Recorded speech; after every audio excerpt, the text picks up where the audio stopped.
যেভাবে লেখা আছে আমি সেভাবেই পড়ছি। জন্মের পর থেকে আজ পর্যন্ত আমি সিলেট শহরে একটি পাড়াতেই আছি। জীবনে পার হয়েছে 18টি বসন্ত। 18 বছরের এই ছোট্ট জীবন অনেক কিছুর পরিবর্তন হতে দেখলেও আমার পাড়ার এক প্রান্তে থাকা একটা দোতলা বাড়ির কোনো পরিবর্তন হতে দেখেনি। ছোটবেলা থেকেই এই বাড়িটির প্রত্যেকটি জানালা খোলা দেখে আসছি। এই সুন্দর ছিমছাম অথচ ভয়ঙ্কর বাড়িতে কেউ থাকে না, এবং কেন থাকে না এটা ভেবে ছোটবেলায় বেশ অবাক হতাম। এই বাড়িটিকেই আজকে ঘটনার প্রোটাগনিস্ট বা অ্যান্টাগনিস্ট বলতে পারেন। আজকের ঘটনাটি কোনো নির্দিষ্ট ব্যক্তির কাছ থেকে শোনা নয়, আমার পাড়ার বেশ কয়েকজন সিনিয়র সিটিজেনের মুখ থেকে শুনেছি এই বাড়ি সম্পর্কে। এই ঘটনা অনেকের মুখ থেকে শুনেছি। এভাবে বাড়িটিকে ঘিরে ঘটা বেশ কিছু ঘটনা জোগাড় করে তা সংকলিত করে পাঠালাম। নিজের মতো করেই লিখলাম। ঘটনার পুরোটাই ঘটেছে আমার জন্মের আগে। শব্দ চয়ন ও বানানে কোনো ভুল থাকলে মার্জনা করবেন। যাই হোক, গৌরচন্দ্রিকা দীর্ঘায়িত না করে ঘটনায় যাওয়া যাক। 1999 সাল। আমাদের পাড়ায় এক মধ্যবয়স্ক দম্পতি পাড়ার এক কোনায় থাকা পরিত্যক্ত 6 শতক জমি কিনে সেখানে বাড়ি করে বসবাস শুরু করেন। তাদের ছিল একটি মেয়ে। নতুন বাড়িতে ওঠার পর 4-5 মাসের মধ্যেই তারা তাদের মেয়ের বিয়ের আয়োজন শুরু করেন। মেয়েটির বিয়ে হয়ে যায়, কিন্তু বিয়ের পর সেই মেয়েটি সুখে ছিল না। শ্বশুর শাশুড়ি ভালো মনের মানুষ হলেও স্বামী ছিল ভীষণ লোভী। সে বারবার টাকার জন্য মেয়েটিকে বাপের বাড়িতে পাঠাতো। পর্যাপ্ত টাকা পয়সা না নিয়ে আসলে মেয়েটিকে শারীরিক ও মানসিকভাবে নির্যাতন করত। এক সময় অত্যাচার আর সহ্য করতে না পেরে মেয়েটি তার সমস্ত জিনিসপত্র নিয়ে বাধ্য হয়ে সেখান থেকে তার বাপের বাড়িতে চলে আসে। তার স্বামীও খবর পেয়ে সেখান থেকে গোপনে ওৎ পেতে থাকে এবং গভীর রাতে তার শ্বশুর শাশুড়ি ও স্ত্রীকে খুন করে। তারপর সে সমস্ত টাকা পয়সা ও সোনাদানা নিয়ে পালিয়ে যায়। কিছুদিন পর আশেপাশের বাড়ির লোকজন ওই বাড়ি থেকে খুব বাজে গন্ধ পাওয়ায় ওই বাড়ির ভেতরে প্রবেশ করে। বাবা মা ও মেয়ের গলিত লাশ আবিষ্কার করে। এরপর পুলিশে খবর দেওয়া হয়। পুলিশ এসে তাদের লাশ নিয়ে যায় এবং বাড়িটি যেভাবে ছিল সেভাবেই রেখে শুধু গেটের তালা দিয়ে বাড়িটা সিলগালা করে চলে যায়। ঘটনা 1। প্রায় 6 মাস পর ওই বাড়িটির ঠিক পাশের টিন শেড বাড়িটি বিক্রি করে দেওয়া হয়। এবারে এক দম্পতি বাড়িটি কিনে নেন এবং ওই টিন শেড বাসা ভেঙে 3 তলা দালান নির্মাণ করেন। তখন তারা ওই পাড়াতেই একটা ভাড়া বাড়িতে থাকত। অনেক শ্রমিক লাগিয়ে বেশ তাড়াতাড়ি এই বাড়িটি বানানো হয়ে যায়। বাড়ি পুরোপুরি রেডি, শুধু রং বাকি। বাড়ি রং করতে মাত্র 2 জন রং মিস্ত্রি আসায় রং করতে তুলনামূলক বেশি দিন লাগছিল। একদিন কাজ শেষ করতে করতে একটু রাত হওয়ায় ওই দম্পতি সেই রাতে তাদের জন্য ওই বাড়ির বারান্দায় ঘুমানোর ব্যবস্থা করে দেয়। মাঝরাতে ঘুমোতে যাবার আগে কোনো এক রং শ্রমিক সিগারেট খাবার ইচ্ছে হলো। সে সিগারেট ও ম্যাচ হাতে ছাদে উঠে যায়। ছাদে গিয়ে সে সিগারেট জ্বালিয়ে ম্যাচটা না নিভিয়েই ওই পুরনো ভবনে ছুড়ে দেয়। পরদিন সকালে ঘুম থেকে ওঠে সেই শ্রমিক এবং দেখে সে বারান্দায় একা, পাশের জন নেই। সে খুঁজতে শুরু করলো। খুঁজতে খুঁজতে সে ছাদে চলে যায়। গিয়ে আবিষ্কার করলো তার সাথে শ্রমিকটি প্রান্তে চৈতন্যহীন হয়ে পড়ে আছে। ঘটনা 2। পরবর্তীতে ওই নতুন বাড়িতে সেই দম্পতি বসবাস শুরু করে। তাদের 2 ছেলে। বড় ছেলে ঢাকা বিশ্ববিদ্যালয়ে পড়তো আর ছোট ছেলে ছিল উচ্চ মাধ্যমিকের ছাত্র। ছোট ছেলেটি বিড়াল খুব ভালোবাসতো এবং বাড়িতে 3-4টি পোষা বেড়াল ছিল। একদিন ওই বেড়ালগুলো সন্ধ্যার সময় ছাদে উঠে ছাদের কোনায় থাকা টবে গিয়ে একটা ছোট গাছে চড়ে লাফঝাপ করছিল। বেশি নড়াচড়ার কারণে এক পর্যায়ে টব সহ ওই বাড়ির বিড়ালটি পিছলে ছাদ থেকে ফসকে পড়ে যায়। ওই সিলগালা করা বাড়ির আঙিনায় তারা গিয়ে পড়ে। সাথে সাথে ওই বিড়ালগুলো প্রচন্ড জোরে চিৎকার করে ওঠে। সে কেবল 1 মুহূর্তের জন্য। 1 মুহূর্ত পরে সব থেমে যায়। চিৎকার শুনে বাড়ির লোকজন বিড়ালগুলোকে খুঁজতে শুরু করে, কোথাও পায় না। পরের দিন সকালে দেখা গেল পরিত্যক্ত বাড়ির গেট থেকে ঠিক 1 হাত সামনে। ডিয়ার লিসেনার, আজকের এই ইমেল এপিসোডটি অনেক ভয়ঙ্কর হতে চলেছে। লিসেনার্স, আপনারা জানেন আমাদের এই টপ ভূত এফএম চ্যানেলটি কতটা ভালোবাসার একটি চ্যানেল এবং আপনাদের মতো কত লক্ষ লক্ষ মানুষ এই চ্যানেলটিকে ভিজিট করে। লিসেনার, আপনারা দেখেছেন আমি কয়েকদিন ধরে ভিডিও দিতে পারিনি, কেননা আমার সাথে কিছু মানুষ সমস্যার সৃষ্টি করেছেন, সেই সমস্যাগুলো কাটিয়ে উঠেছি। এখন থেকে নিশ্চিতভাবে প্রতিদিন আরজ রাসেল ভাইয়ার বাছাইকৃত ঘটনাগুলো আপনারা পেয়ে যাবেন টপ ভূত এফএম রাত 10টায়। আপনারা সবাই সাথে থাকবেন, আগের মতো ভালোবাসবেন। চলুন আমরা চলে যাই ঘটনাতে। খুব যত্ন করে সারি করে গুছিয়ে 3টি বিড়ালের লাশ। প্রত্যেকটা বিড়ালকে ঘাড় মোটকে মারা হয়েছে। যেটা আরো আশ্চর্যের বিষয় সেটা হলো বিড়ালগুলোর শরীরে এক ফোঁটা রক্তও নেই। শুকনো ঠনঠনে জায়গায় বিড়ালের মৃত শরীরগুলো এমন ভাবে সাজিয়ে রাখা হয়েছে যে দূর থেকে দেখলে মনে হয় 3টি বিড়াল খুব আরাম করে ঘুমোচ্ছে। অবাক করা ব্যাপার হলো বাড়িটি কিন্তু সিলগালা করাই রয়েছে। বিড়ালগুলো ওই বাড়িতে আটকে পড়ে ওদের কেন মেরে এখানে রেখেছে সেটা কেউ বুঝতে পারছিল না। ঘটনা 3। ঘটনা 1 বর্ণিত পরিত্যক্ত বাড়ির পাশে থাকা সেই 3তলা বিল্ডিং। এই বিল্ডিং এ একটি বাসায় নতুন ভাড়াটিয়া ওঠে। সেই পরিবারে ছিলেন স্বামী স্ত্রী, তাদের কলেজ পড়ুয়া ছেলে ও মেয়ে এবং 80 বছরের এক দাদু। এছাড়াও এক যুবক ভৃত্য ছিল যার কাজ ছিল সর্বক্ষণ বৃদ্ধের খেয়াল ও যত্ন রাখা। ভৃত্যটি কাজকর্ম ও আচার ব্যবহার ভালো হলেও মনে মনে সে বাড়ি থেকে চুরি করে পালিয়ে যাবার ফন্দি আঁটছিল। কিছুদিন পর ভৃত্য একদিন সুযোগ বুঝে আলমারির চাবি চুরি করে বাড়ির টাকা পয়সা ও সোনাদানা সরিয়ে ফেলে। কিন্তু পালাতে গিয়ে সে বাসার কর্তা গিন্নির নজরে পড়ে যায়। এক নজর দেখেই স্বামী স্ত্রী কারো বুঝতে বাকি রইল না যে ছেলেটি চুরি করে পালাচ্ছে। তারাও ছেলেটিকে ধাওয়া করে। পালানোর পথ না পেয়ে চাকরটি শেষমেশ ছাদে উঠে যায় এবং সেখান থেকে লাফ দিয়ে ওই সিলগালা করা বাড়িটির আঙিনায় পড়ল এবং এক মুহূর্ত পরেই তীব্র স্বরে আর্তনাদ করে উঠল। পরদিন সকালে ওই পরিত্যক্ত বাড়ির গেটে ঠিক 1 হাত সামনে পাড়ার লোকজন ভৃত্যটির মৃতদেহ আবিষ্কার করে, ঠিক সেই জায়গায় যেখানে বিড়ালগুলো পড়েছিল। কিন্তু ভয়ের ব্যাপার হলো তার লাশটিও পুরোপুরি ফ্যাকাশে, একটুও রক্ত নেই, শরীরে কোনো ক্ষত বা আঘাতের চিহ্ন নেই। এটা যে কোনো মানুষের কাজ নয় সেটা বুঝতে কারো বাকি রইল না। ঘটনা 4। এক সময় আমাদের এলাকায় ছিচকে চোরের উপদ্রব বেড়ে গিয়েছিল। সে কারণে পাড়ার কিছু কিছু বাড়িওয়ালা কুকুর পুষতে শুরু করে। পরপর 3টি অদ্ভুত ঘটনা ঘটার পরও পাড়ার এক বাড়িওয়ালা কিছুতেই বিশ্বাস করতে পারছিলেন না যে ঘটনাগুলো অস্বাভাবিক। তিনি সিদ্ধান্ত নিলেন তার কুকুরের একটি বড় বাচ্চাকে তিনি ওই বাড়ির ভেতরে ছেড়ে দেবেন।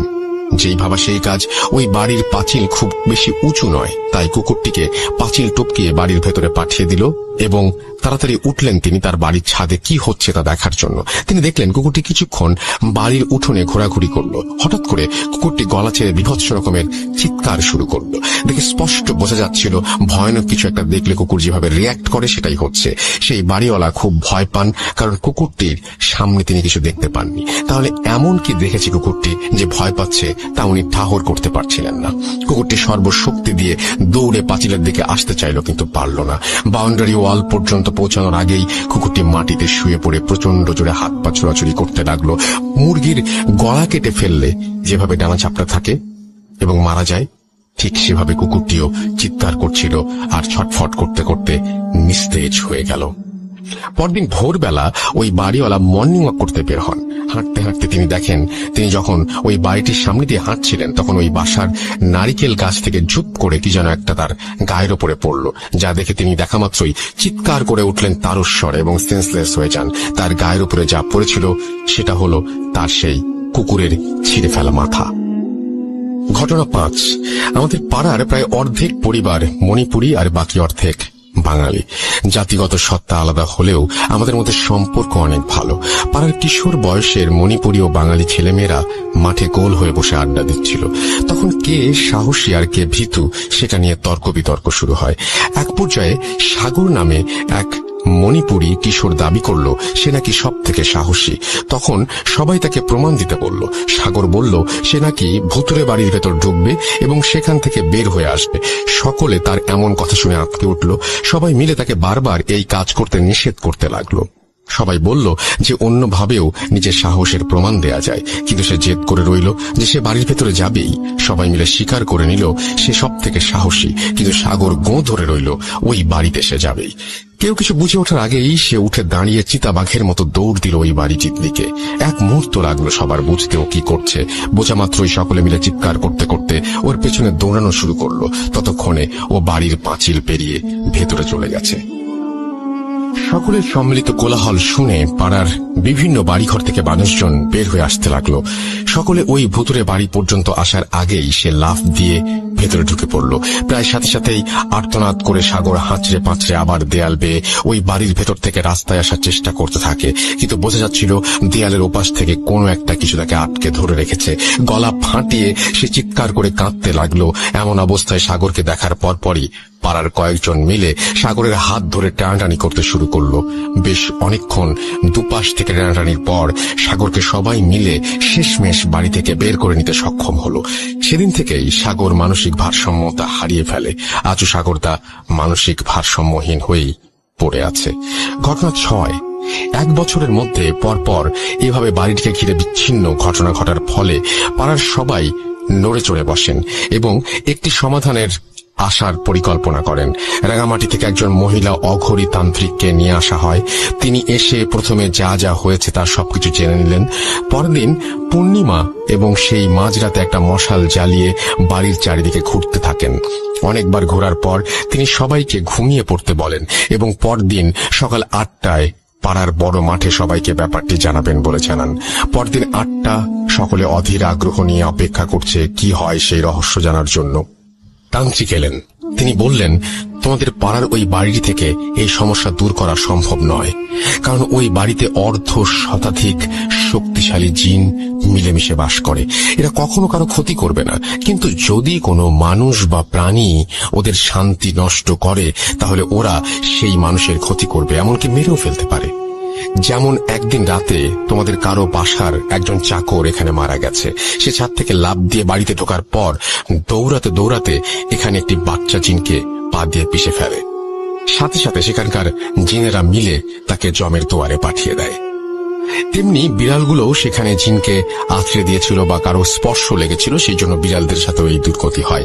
একটি সাধারণ জিনকে কাবু করাই অনেক ঝুঁকিপূর্ণ ব্যাপার, আর এখানে তো 50টিরও বেশি শক্তিশালী জিন। যদি আমি এদের কোনো ব্যাপারে কোনো হস্তক্ষেপ করি, কয়েক পলকের মধ্যে আমাকে সহ এই পাড়ার সকলকে মেরে ফেলারও ক্ষমতা রাখে ওরা। কাজেই আমার মনে হয় সব থেকে ভালো হয় যদি তোমরা কখনো ওদের বিরক্ত না করো। কেউ আর কোনোদিন ভুলেও ওই বাড়ির সীমানার ভেতরে ঢুকবে না বা ওই বাড়িতে কোনো কিছু ফেলবে না। যেভাবে বাড়িটা আছে সেভাবেই থাকুক, তাহলেই সবার মঙ্গল। এই বলে সেই অঘরীতান্ত্রিক চলে যান। তারপর থেকে আজ পর্যন্ত সেই বাড়িটি ওইভাবেই পড়ে আছে। দীর্ঘ 21 বছরে এই বাড়িতে আর কখনো কারো পা পড়েনি। এই ছিল আমার হ্যালোইন স্পেশাল পর্ব উপলক্ষে ঘটনা। দীপ্ত সিলেট, তারপরে তিনি তার ফোন নাম্বার এবং ইমেল অ্যাড্রেস শেয়ার করেছেন। আমরা চলে যাব আমাদের পরবর্তী ঘটনায়। ঘটনাটি আমাদের পাঠিয়েছেন সাবিত ময়মনসিং থেকে এবং তিনি লিখেছেন, আমি মোহাম্মদ সাবিত আলম, ঘটনাটি ময়মনসিং থেকে লিখছি। আজ আমি আপনাদের সাথে আরো একটি ঘটনা নিয়ে আবারও ফিরে এসেছি। এই ঘটনাটি আমি কালেক্ট করেছি আমার এক পরিচিত বড় ভাইয়ের এক্স কলিগের কাছে। আমি আর কথা না বাড়িয়ে ঘটনার প্রেক্ষাপট ও সরাসরি ঘটনায় চলে যাচ্ছি। আজ থেকে প্রায় 3-4 সপ্তাহ আগে আমি সন্ধ্যার দিকে বাইরে বের হয়ে পরিচিত এক বড় ভাইয়ের সাথে দেখা করতে চাই। ব্রহ্মপুত্র নদের ধারে সিঁড়িতে বসে চা খেতে খেতে আড্ডা দিচ্ছিলাম আমরা, আমি আর বড় ভাই আর বড় ভাইয়ের এক্স কলিগ। আমার বড় ভাইয়ের কলিগের নাম রেজওয়ান। কিছুটা সময় আড্ডা দিতে দিতে রেজওয়ান ভাইয়ের ফোনে একটা কল আসে আর উনি রিসিভ করে কথা বলেন। কথার ফাঁকে উনি যা বলছিলেন তা কিছুটা এমন শোনাচ্ছিল, জি আম্মু, হুজুরের পরে কি বলেছেন? আচ্ছা, ইনশাআল্লাহ আসর কেটে গেছে। ওনার এই কথা শুনে আমিও বড় ভাই কিছুটা কৌতূহলী হয়ে ওনাকে জিজ্ঞেস করি, আসর কেটে গেছে বলার কারণ কি? উনি শুরুতে বলতে চাইলেন না, কারণ উনি চাইছিলেন না ওনাদের সাথে যা ঘটেছিল সেটি মনে করতে। কিন্তু পরিবেশটা এমনই ছিল যে উনি আমাদের জোড়াজুড়িতে শেষমেশ বললেন, ঠিক আছে ঠিক আছে, সংক্ষেপে বলবো, আর আমার কথার মাঝে কোনো কথা বলবো না, চা নিয়ে আসো। বলছি। আমি দুই বড় ভাইয়ের জন্য চা আনতে চলে যাই। 5-6 মিনিট পরে চা নিয়ে ফিরে এসে দুজনের হাতে 2টি কাপ দিয়ে আমি সিঁড়ির ওপর বসে পড়লাম। এরপর রেজওয়ান ভাই ওনার কথা শুরু করলেন। একটা কথা একটু বলে নিতে চাই, আমি যখন ঘটনাটি শুনছিলাম তখন নদীর ওই পাড় থেকে প্রচুর পরিমাণে শিয়ালের ডাক ভেসে আসছিল, আর চারপাশে ঝিঝি পোকা আর ব্যাঙের ডাক যেন পরিবেশটাকে একেবারে ঘটনা শোনার জন্য তৈরি করে রেখেছিল। আপনারাও ইমাজিন করুন আর ঘটনাটি শুনুন। চলে যাই রেজওয়ান ভাইয়ের ঘটনায়। ঘটনাটি উনি যেভাবে আমাকে বলেছেন আমি ঠিক সেভাবে লিখে উপস্থাপন করার চেষ্টা করছি। ভুল ত্রুটির জন্য ক্ষমা চেয়ে নিলাম। ঘটনাটিতে কয়েকটি চরিত্র আছে, তাই সবাইকে মনোযোগ দিয়ে শোনার অনুরোধ করছি। বলছেন রেজওয়ান ভাই, আমি তখন বরিশাল বিভাগের একটি কুরিয়ার সার্ভিসে কাজ করি। চাকরিটা ভালোই ছিল, কিন্তু একটা জিনিস খারাপ লাগলো যে রোজ একই ধরনের রুটিন। এভাবে আস্তে আস্তে আমিও আমার কলিগরা যেন হাঁপিয়ে উঠছিলাম। কিন্তু এই একঘেয়েমি কেটে যায় কোরবানি ঈদের ছুটিতে বাড়ি গিয়ে। এছাড়াও ঈদের 2 দিন পরে 6 জন মিলে একটি ট্যুরও দেই আমরা রিফ্রেশমেন্টের জন্য। ট্যুর থেকে ফিরে প্রায় 4 দিন আমি বাড়িতেই ছিলাম। 1 বছর 9 মাসের মতো হবে আমার বিয়ে হয়েছে, কিন্তু ওয়াইফের সাথে বেশি সময় স্পেন্ড করতে পারিনি দূরে চাকরি করার জন্য। যথারীতি ঈদের ছুটি শেষ হয়ে যায় আর আমিও আমার কলিগ সবাই আমাদের চাকরির স্থানে আবারও যোগদান করি। বলে রাখা ভালো যে আমি বরিশালে একটি মেসে থেকে চাকরি করতাম। মেসের একটি রুম আমি একাই নিয়েছিলাম আমার প্রাইভেসির জন্য। মেসের আর বাকিরা অবশ্য আমার কলিগের মাঝেই 2-3 জন ছিল। ওনারাও সিঙ্গেল রুম করেই থাকতেন, যেহেতু সবাই চাকরিজীবী। বাড়ি থেকে মেসে ফেরার পর কয়েকদিন কেটে যায়। এরপর একদিন মেসে আমার বাজারের ডেট পড়ে। আমার রুটিন মতো আমি বাজারের দিকে রওনা হলাম। বাজারে গিয়ে মাছ কিনতে গিয়ে এক বৃদ্ধ চাচার কাছে আমি দেখলাম মোটামুটি বড় সাইজের ইলিশ মাছ দেখে মনে মনে ভাবলাম, এহে, কতদিন খাই না, দেখি যদি একটা নিতে পারি। এই ভেবে আমি চাচার দিকে এগিয়ে গিয়ে চাচাকে জিজ্ঞেস করলাম, কি চাচা, ইলিশ কত করে দিচ্ছেন? উত্তরে উনি বললেন, স্যার 200 টাকা কেজি। ওর এই দাম চাওয়ার কথা শুনে আমি ভ্যাবাচাক খেয়ে যাই আর ভাবতে থাকি, কি বলে 500 টাকার উপরে দাম আর উনি 200 টাকা চাচ্ছে? মনে হয় বোকা, একটু দামাদামি করি। এই বলে আমি চাচাকে বললাম, কি বলেন চাচা, 100 টাকা করে দিয়েন, দিলে কয়েক কেজি নিব, চলবে? উনি আমার দিকে হাসি ভরা মুখে তাকিয়ে বললেন, যান স্যার, আপনি দিনের প্রথম খদ্দের, যান 90 টাকা করে রাখবো। আমি মনে মনে নিজেকে অনেক বড় ভাবতে থাকি আর এদিক ওদিক তাকিয়ে ওনাকে 5 কেজি মাছ মাপতে বলি, এই ভেবে যে ফ্রিজে রেখে অনেক দিন খাওয়া যাবে আর দামটা একেবারেই সস্তা। অনেক বড় দাও মেরেছি আজকে। চাচা মাছ মাপছিলেন, এমন সময় আমার ফোনে আমার মেসমেটের কল আসলো। আমি ফোন ধরতেই সে আমাকে জিজ্ঞেস করলো আমি মেইন দরজার চাবি নিয়ে এসেছি কিনা। আমি বললাম, হ্যাঁ, আমি চাবি নিয়ে এসেছি। সে তখন আমাকে জানালো যে ভুলে চাবি নিয়ে বের হয়নি, তাই আমি যেন সন্ধেবেলা তার সাথেই বাড়ি ফিরি। আমিও সম্মতি দিয়ে ফোন রেখে মাছওয়ালা চাচার দিকে তাকাই, কিন্তু আমি সেখানে মাছের ঝুড়ি আর মাছওয়ালা চাচাকে দেখতে পাই না, বরং তার পাশে দেখতে পাই কয়েকজন যুবক মাছ বিক্রেতাকে, যে ইলিশ মাছ মাপছিল দাড়ি পাল্লায়। আমি ওনাকে দেখে ভাবলাম যে চাচা হয়তো বাথরুমে বা অন্য কোথাও গেছে, তাই এই যুবক মাছ বিক্রেতাকে মনে হয় মাছ মাপতে দিয়ে গেছেন। আমার ভাবনা শেষ হতেই মাছ বিক্রেতা আমার ব্যাগে মাছ ঢেলে টাকা চাইলেন। আমি 5 কেজি 90 টাকা করে ধরে 450 টাকা দিলাম, কিন্তু এই 450 টাকা দেখে সে আমাকে বলল, 8 টাকা কই স্যার? আমি বিরক্ত হয়ে বললাম, কি বলছেন, চাচা তো 90 টাকা কেজি করে বলছিলেন, সেই অনুযায়ী 450 টাকাই হয়। আমার কথা শুনে মাছ বিক্রেতা আমাকে বদ্ধ উন্মাদ ভেবে বলতে লাগলো, স্যার কি স্বপ্ন দেখতেছিলেন? 500 টাকা কইরা তো 2500 টাকা হয়, আর আপনি আমাদের 450 টাকা দিতেছেন, এইটা তো 1 কেজিরও দাম না। আমি ওনাকে এবার ধমক দিয়ে বলি, আরে থামেন তো, চাচা কোথায়? যার সাথে দাম দর করেছিলাম ওনাকে ডাকেন। মাছ বিক্রেতা তখন অন্য মাছ বিক্রেতাদের দিকে তাকাচ্ছিলেন আর আমাকে এসে হঠাৎ বলল, স্যার এখানে কোনো বুড়া চাচা নাই, আমরাই রোজ এখানে মাছ বেচি। আপনি এইখানে আয়সা আমার ঝুড়ির পাশে দাঁড়ায় নিজে নিজেই কি সব বলতেছিলেন, আর হঠাৎ কইরাই 5 কেজি মাছ মাপতে বলে ফোন হাতে সামনে আগায় গেছিলেন। ওনার কথা শুনে আমি নিজের কান আর চোখে বিলিভ করতে পারছিলাম না, কিন্তু অগত্যা আমাকে 2500 টাকা দিয়েই 5 কেজি ইলিশ আনতে হলো। সেদিন আমি আর অফিস করিনি, সারাদিন এই মাছের ঘটনাটা ভাবছিলাম আর প্রচন্ড মাথা ব্যথায় ভুগছিলাম। সন্ধ্যার পরে সবাই ফিরে এসে দেখে আমি 5 কেজি ইলিশ নিয়ে ফিরে এসেছি, আর এটা দেখে ওরা আমাকে বকাবকি করে কিছুটা। আমি মন খারাপ করে একটু জলদি সেদিন শুয়ে পড়ি আর ঘুমিয়ে পড়ি। মাঝরাতে হঠাৎ আমার দরজায় কেউ নক করলো। কয়েকবার নকের আওয়াজ শুনে আমার ঘুম ভাঙলে আমি প্রচন্ড মাছের গন্ধ অনুভব করতে থাকি আর দরজার দিকে তাকিয়ে জিজ্ঞেস করি, কে কে বাইরে? এত রাতে কি চাই? তখন দরজার বাইরে থেকে আমি যে শুনতে পাই, সেটি শুনে আমার গায়ের লোম দাঁড়িয়ে যায়। আমি শুনতে পাই সেই বৃদ্ধ চাচার কণ্ঠে কেউ আমাকে বলছে, স্যার, ও স্যার, মাছ নিবেন না? ইলিশ মাছ 5 কেজি মাইপা রাখছি আপনার জন্য। নেন নেন নেন। কি হলো স্যার, নিবেন না? নিয়ে যান, মাছ নিয়ে যান।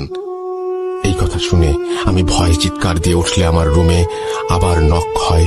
আমি আমার কলিগদের গলার আওয়াজ শুনি। দরজা খুলতে যেতে যেতে আমি ভাবি যে আমি হয়তো ভুল শুনছিলাম বা যা ভাবছিলাম সেটা ভুল ভাবছিলাম।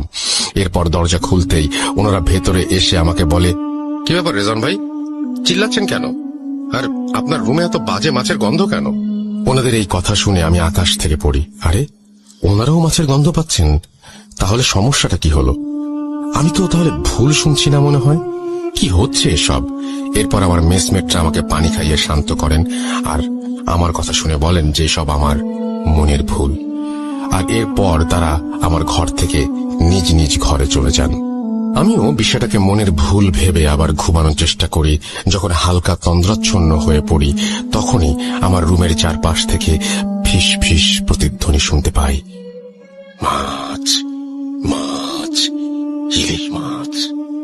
নেবেন না, নেবেন না স্যার, আপনাকে নিতেই হবে, দাম করেছেন, এখন না নিলে খারাপ হবে।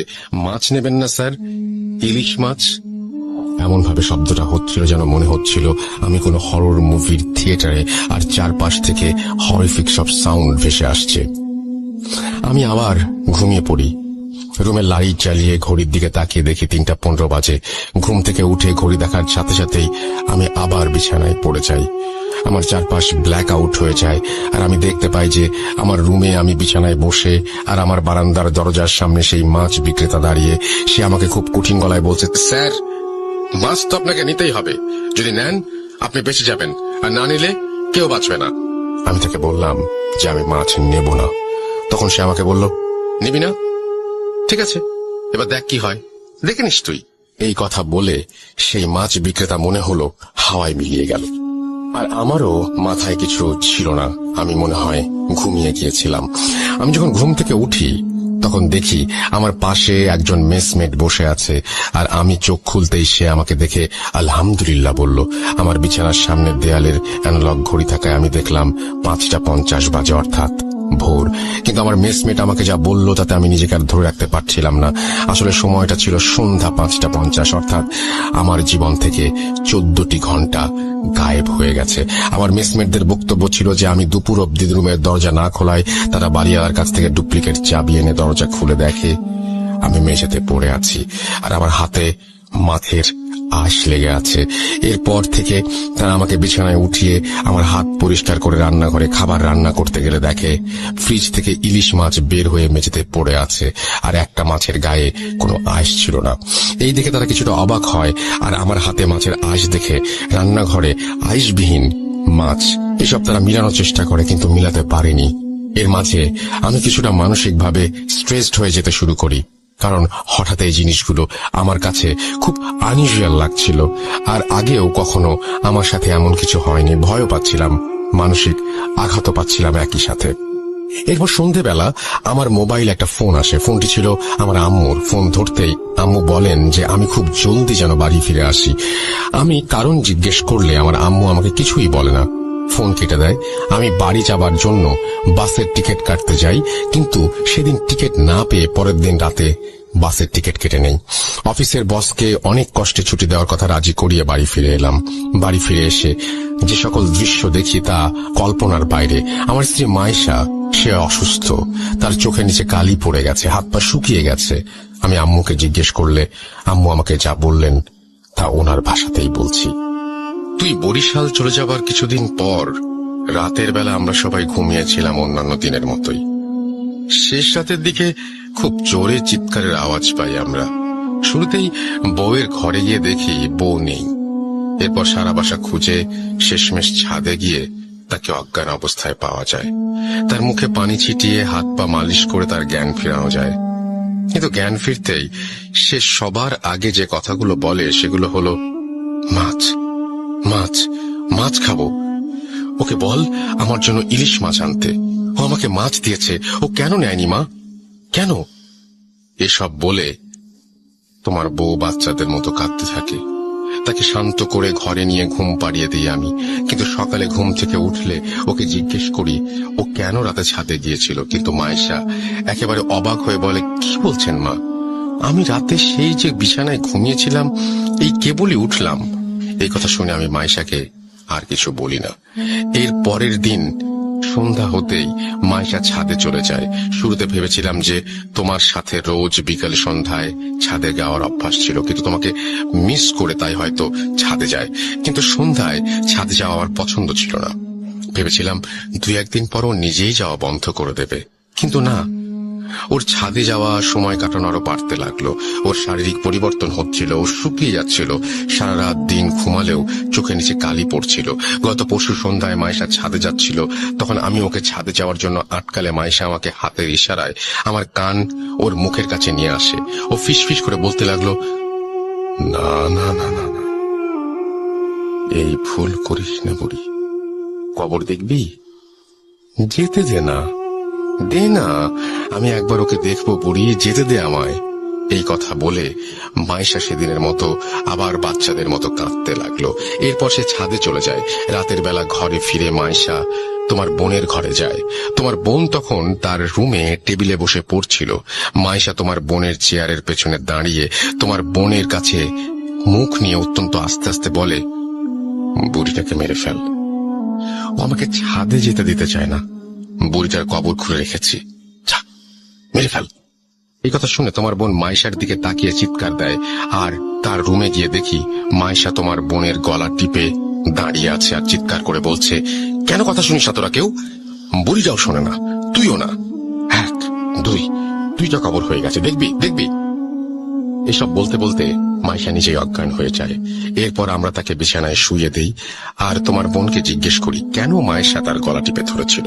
তোমার বোন তখন আমাদের জানায় যে মায়েশা তাকে যে বলেছিল, মায়েশার দিকে যখন তাকিয়েছিল তখন মায়েশার চেহারায় নাকি অদ্ভুত শয়তানি ছাপ ছিল, তাই সে ভয়ে চিৎকার দিয়েছিল। একটু পরে মায়েশার জ্ঞান ফিরলে সে উঠে বসে, তোমার বাবাকে আর তোমার বোনকে একসাথে কাছে ডাকে আর আমাদের কানের কাছে মুখ নিয়ে এসে ফিসফিস করে বলতে থাকে, মাছ এসেছে, মাছ, আমার নদীতে মাছ এসেছে, আমি মাছ শিকার করব, মাছকে ডাক বুড়ি ডাক। এসব বলা শেষ হলে সে চিৎকার দিয়ে ওঠে, জ্ঞান হারায় আর তোমাকে ফোন করি। ডাক্তার এসে বলেছে সে খুব স্ট্রেসড আর মানসিক তাড়নায় আছে মেয়েটা, কিন্তু স্ট্রেসের কারণ কি সেটা মায়েশা ডাক্তারকে বলে না। সে ডাক্তার সাথে কোনো কথাই বলেনি। এরপর ডাক্তার কিছু ওষুধ দিয়ে চলে যান। এবার বল আমি কি করতে পারি? আমার মায়ের মুখে সব শুনে আমি আমার আম্মুকে জিজ্ঞেস করি যে মায়েশার পরিবারকে এসব জানানো হয়েছে কিনা। আম্মু বলেন যে আমার সাথে কথা বলে মায়েশার পরিবারকে জানানোর অপেক্ষায় ছিলেন ওনারা। আমি আম্মুকে বলি এখনই জানানোর কোনো দরকার নাই। আম্মু আমাকে কারণ জিজ্ঞাসা করলে আমি ওনাকে কিছু না বলে রুমে চলে আসি। কি বলতাম আম্মুকে? আমার জন্য সব হচ্ছে, আমার ভুলের জন্য আমার স্ত্রী এই অবস্থা। আপনারা ভাবছেন আমার কি দায় এখানে? শুনুন তবে ঘটনার শুরুটা একটু মনে করুন।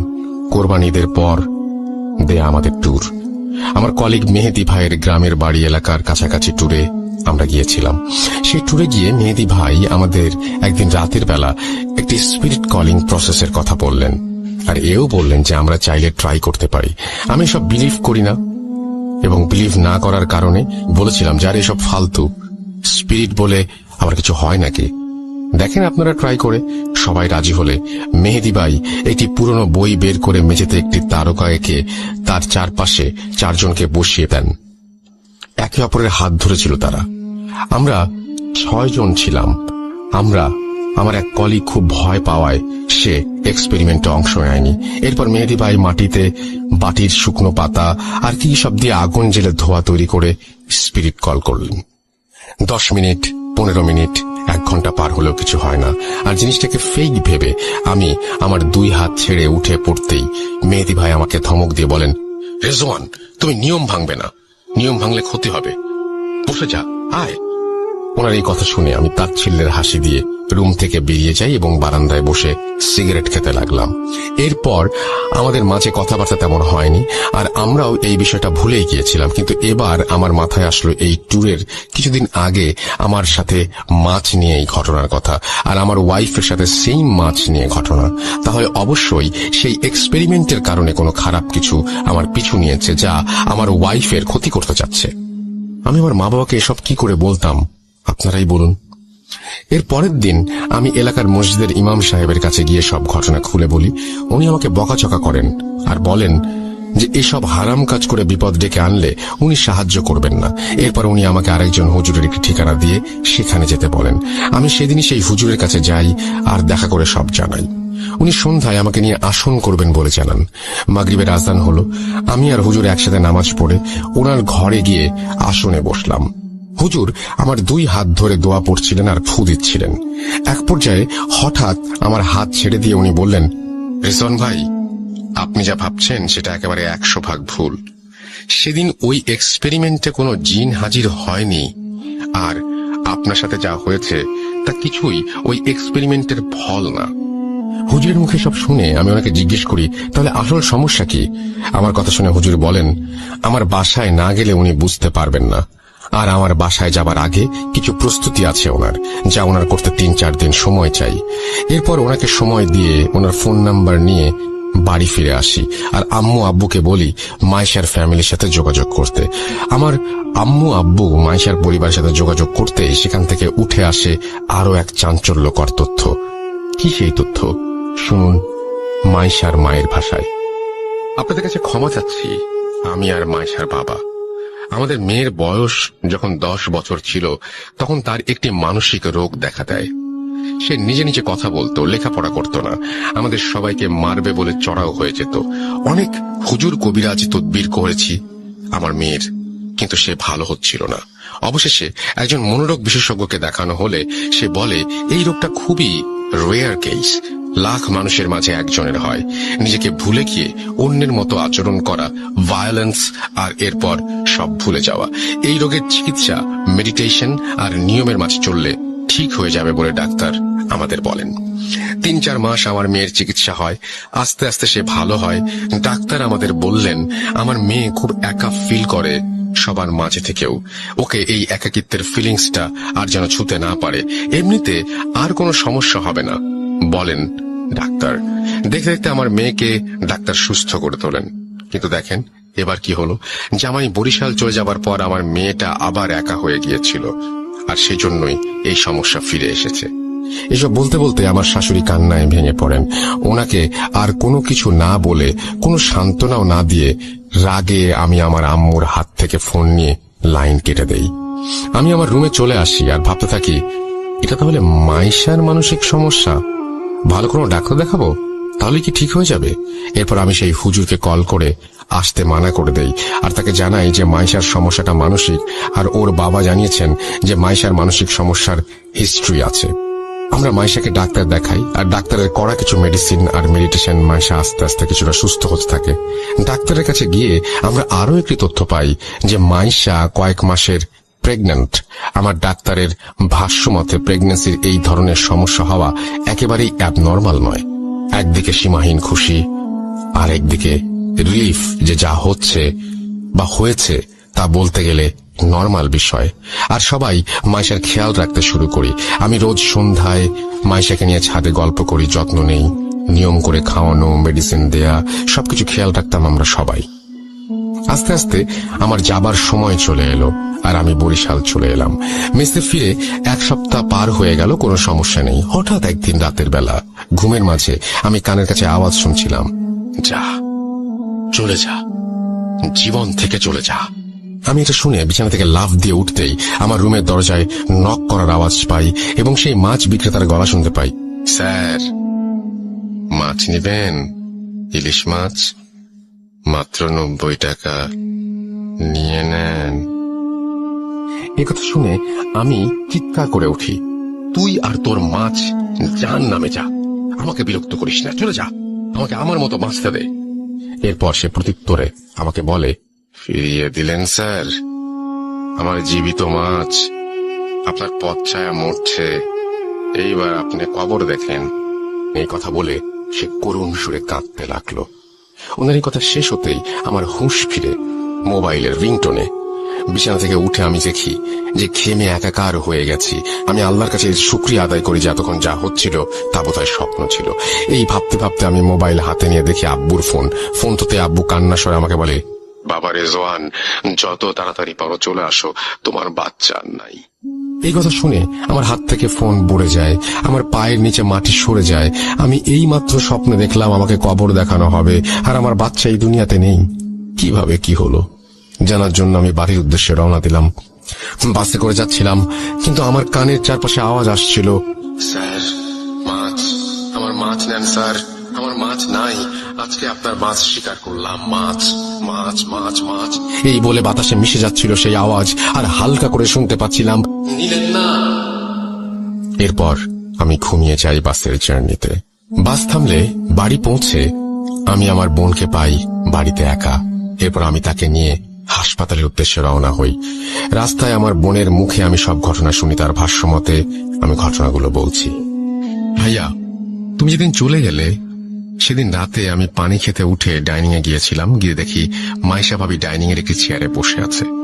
ওনাকে ওভাবে আমি ভয় পেয়ে যাই দেখে ওনাকে জিজ্ঞেস করি যে উনি কেন ওখানে এত রাতে বসেছিলেন। উনি আমাকে ইশারায় ওনার মুখের কাছে আমার কান নিয়ে যেতে বললেন। আমি কান ওনার মুখের কাছে নিয়ে যেতেই উনি বলেন, মাছ খাবি? ইলিশ মাছ। আমার পেটে মাছ আছে একটা, আমি কেটে বের করে দেই, তুই রান্না কর, আর বুড়িটাকে কবর দে। কিরে, কবর দে ওকে। আরে কি ভাবছিস, দে। এই বলে উনি মেঝেতে বসে পড়েন আর মাটিতে আছড়ে আছড়ে বলতে লাগলেন, এই দেখ আমি কবর খুঁড়ছি, মাছটাকে বের করব, কবর দিতে হবে যে, যা বুড়িটাকে ডেকে আন। উনার এই আচরণ দেখে আমি চিৎকার করে উঠলে আম্মু আব্বু ডাইনিং এ এসে মাইশা ভাবিকে ধরে তার বিছানায় নিয়ে যান। মাইশা ভাবি আব্বু আম্মুকে গালাগাল দিচ্ছিলেন আর বলছিলেন, তোরা কেউ মাছ খাস না, তোদের ছেলে খায় না, মেয়ে খায় না, আর তোরাও খাস না। তোদের ছেলেকে কত করে বললাম আমার মাছ নিয়ে যেতে, কিন্তু ও নেয়নি, তাই আমি তোর ছেলের মাছ নিয়ে যাব। দেখ দেখ, ওই যে কবর খুঁড়ে রেখেছি, মাছ কবর দেব। এসব বলে ভাবি জ্ঞান হারান। ওনার পাশে সেদিন আমরা সারা রাত বসেছিলাম। সকালে উঠে ভাবি আমাদের বলেন যে রাতের বেলা উনি ছাদে গেলে আমাকে বলেন আম্মু আব্বুকে মেরে ফেলতে, আর তোমাকেও যেন মেরে ফেলা হয়। এরপর ভাবিকে ডাক্তারের কাছে নিলে ডাক্তার কিছু ওষুধ দিয়ে পাঠিয়ে দেন। এরপর আমি সারাদিন ভাবির এই সমস্ত সমস্যার দেখাশোনা করি। একদিন রাতের বেলা ওনাকে কোথাও খুঁজে পাওয়া যাচ্ছিল না। ছাদে গিয়ে দেখা যায় উনি ছাদের কোণে বসে ধারালো লোহার টুকরা দিয়ে নিজের হাত খোঁচাচ্ছেন আর পেটে খোঁচাচ্ছেন, আর পেট থেকে বের হওয়া রক্ত খাচ্ছেন। এসব দেখে আমরা খুব ভয় পাচ্ছিলাম, কিন্তু ডাক্তার বলছিলেন যে প্রেগন্যান্সির অনেক সমস্যাই হয়, আর তুমিও 2-1 দিন হলো চাকরিতে ফিরে গেছো, তাই তোমাকে আর ফোন করে বলিনি। কারণ এমন বারবার ছুটি নিলে তোমার চাকরি কিভাবে থাকবে, সংসারই কিভাবে চলবে। এরপর একদিন রাতের বেলা আমি আমার রুমে ঘুমাচ্ছিলাম। হঠাৎ আমার রুমে কুকুরের ডাক শুনে আমি লাফ দিয়ে বিছানা থেকে উঠে যাই, আর আমার রুমে কুকুরের ডাক কোথা থেকে এলো দেখতে থাকি। এর মাঝে হঠাৎ পচা মাছের গন্ধ দিয়ে আমার রুম ভরে যায়। আমি বিছানা থেকে উঠার জন্য পাশ ফিরতেই দেখি মাইশা ভাবি বাজে হাসি নিয়ে আমার পাশে শুয়ে আছেন, আর কুকুরের আওয়াজটা উনিই মুখ দিয়ে করছিলেন। আমি ওনার শরীর থেকে রক্তের গন্ধও পাচ্ছিলাম, আর তাই তাকে জিজ্ঞাসা করি যে কেন এখানে রক্তের গন্ধ, কেনই বা সে ওইরকম বাজে আওয়াজ করছে। তখনই সে মুখে হাত দিয়ে ধরে ফেলেন, আর কানের কাছে মুখ এনে তিনি বলেন, মাছ শিকার করেছি। এই বলে সে আমার হাতে একটি ছুরি ধরিয়ে দিয়ে বলেন, নে বুড়িকে মেরে ফেল আর কবরে ধাক্কা দিয়ে ফেলে দে। আমার হাতে ছুরির স্পর্শ পেতেই আমি ছুরিতে আঠালো কিছুর আভাস পাই, আর ভাবির হাত সরিয়ে জোরে চিৎকার দেই। আমার চিৎকারে আব্বু আম্মু রুম থেকে এসে লাইট অন করে যা দেখেন সেটা ভোলার না। আমরা দেখি আমার ভাবির পেট থেকে রক্ত বেরিয়ে বিছানা ভিজে গেছে, শরীরের কাপড় কাটা। ওনাকে ধরে বিছানায় শুয়ে আমি আর আম্মু পেটের কাপড় সরিয়ে দেখি ওনার পেটে 2-3টা স্ট্যাবের দাগ। আমাদের বুঝতে বাকি রইল না যে ভাবি কি করেছেন। তৎক্ষণাৎ ওনাকে হাসপাতালে নিয়ে যাওয়া হয়। ডাক্তার জানান ওনার বাচ্চা আর বেঁচে নেই। আমার বোনের মুখে সব শুনে আমি রাগে দুঃখে একাকার হয়ে যাই আর মনে মনে বলতে থাকি, মাছ কি, কেনই বা মাছ নিয়ে এত ঘটনা। এরপর আমি হাসপাতালে গিয়ে দেখি আমার শ্বশুর শাশুড়ি সহ অনেকেই সেখানে উপস্থিত আছেন। মাসির সাথে দেখা করি, সে ঘুমোচ্ছে। তাকে ওই অবস্থায় দেখে আমার মরে যেতে ইচ্ছা করছিল। এরপরে সব কেন শুধুমাত্র মানসিক সমস্যা নয় তা বুঝতে পারি আমরা সবাই। আর আমি সেই হুজুরকে ফোন করি যার সাথে আগে দেখা করছিলাম। সেদিন রাতে আমাদের বাসায় হুজুর আসেন এবং আসন করেন। এর আগে হুজুর হাসপাতালে গিয়ে মাইশাকে দেখে আসেন আর আমাদের কাছ থেকে সবকিছু জেনে নেন। আমাদের বাসায় এসে হুজুর আসন করেন আর কিছুক্ষণ পরে উনি বলতে শুরু করেন ওনার কথা, ওনার ভাষায় আমি বলছি, রেজওয়ান ভাই, আপনার স্ত্রীর ওপর খবিস জিনের ভর হয়েছে ভাই। ধীরে ধীরে সে আপনাদের পরিবার শেষ করে দেবে। আপনি যে স্বপ্ন দেখতেন সেগুলো সেই দেখাতো, আর লক্ষ্য ছিল আপনাকে পাগল করে দেয়া। আর সে মাছ বিক্রেতার রূপ ধরে আপনার সাথে ছলনা করছে। আমি হুজুরকে জিজ্ঞেস করলাম জিনের ভর করার কারণ কি। উত্তরে হুজুর বললেন, ভাই, আপনার স্ত্রীকে নিয়ে রোজ সন্ধ্যায় ছাদে যেতেন, আর আপনি যেদিন চলে যান বরিশাল তার পরদিন বা কিছুদিনের মাঝে সন্ধ্যায় আপনার স্ত্রী ছাদে একাই যায়। তার চুল ছিল খোলা। সন্ধ্যাবেলায় আপনার স্ত্রীকে দেখেই সেই জিন আকৃষ্ট হয়ে যায় আর মাইশা ভাবিকে সে নিয়ে যাবে বলে ঠিক করে। কিন্তু মাইশা ভাবি প্রেগনেন্ট থাকায় সে রেগে যায় আর ঠিক করে যাকে ভালোবাসে তার কাছ থেকে অন্যের বাচ্চা সে আনতে দেবে না। তাই সে আপনার বাচ্চাকে হত্যা করলো আর আপনাকে পাগল বানিয়ে স্ত্রী থেকে দূরে সরিয়ে আপনার মা বাবাকে মেরে সে আপনার স্ত্রীকে নিয়ে যেতে চাচ্ছিল। ওনার কথা শুনে আমি ওনাকে জিজ্ঞাসা করলাম আমাকে কেন মাছ সাধছে সে। হুজুর বললেন, ওই মাছের মাধ্যমে জিন আপনাকে বশ করে পাগল বানাতে চাইছিল, কিন্তু আপনি সেই মাছ না নেয়ায় সে আপনাকে ধোঁকা দেয় এই বলে যে আপনার মাছ মারবে। আসলে আপনার মাছ হচ্ছে আপনার সন্তান, যাকে ইতোমধ্যে সে মেরে ফেলেছে। এরপর এই সমস্যার পরিত্রাণ চাইলে হুজুর আমাদের বলেন যে এর একমাত্র সমাধান হচ্ছে রুকাইয়া। আমরা যারা মুসলমান আছি, যারা সবাই জানি যে রুকাইয়া জিনিসটা আসলে কি, যারা জানেন না তাদের জন্য বলছি, রুকাইয়া হচ্ছে মুসলিম এক্সোরসিজম বা জিন ছাড়ানোর প্রসেস। ঘটনায় ফিরি, যেহেতু মাইশা অসুস্থ ছিল তাই হুজুর আমাদের বলেন 15 দিন পর মাইশার রুকাইয়া হবে, আর এই 15 দিন মাইশাকে চোখে চোখে রাখতে হবে। হুজুরকে তাবিজ আমাদের দিয়ে বলেন যে মাইশা যতদিন হাসপাতালে থাকবে ততদিন যেন এই তাবিজ ওর কাছে থাকে, আর উনি আমাদের বাসা বন্ধ করে দিয়ে যান যেন মাইশা বাসায় আসলে আপাতত 15 দিন বাসায় কোনো সমস্যা না হয়। এরপর মাইশা বাসায় ফিরে এলে 15 দিন পর এক শুক্রবারের সন্ধ্যায় হুজুর 4 জন হুজুরকে নিয়ে মাইশার রুকাইয়া করার জন্য আমাদের বাসায় আসেন। মাইশাকে বোরখা পরিয়ে আমি আমার আম্মু আর আব্বু আর বোন মিলে আমার ঘরে নিয়ে আসি আর ওনাকে বিছানায় বসাই। হুজুর একটা ইসলামিক বই বের করলেন আর লাইট অফ করে কয়েকটা মোমবাতি জ্বালিয়ে আমাদের বললেন, যাই হয়ে যাক ভাবিকে ছাড়বেন না। মায়া করবে, কান্নাকাটি করবে, ভয় দেখাবে, আঘাত করবে, কিন্তু আপনারা দুর্বল হবেন না। এরপর হুজুর বাকি 4 জন হুজুরকে বললেন মোমবাতি নিয়ে রুমের 4 কোণায় গিয়ে দাঁড়াতে। এরপর সবাই সবার হাতে থাকা বই খুলে দোয়া আর সূরা পড়তে শুরু করলেন। আমি আর আমার আব্বু সহ আমার বোন মাইশাকে ধরে রেখেছিলাম।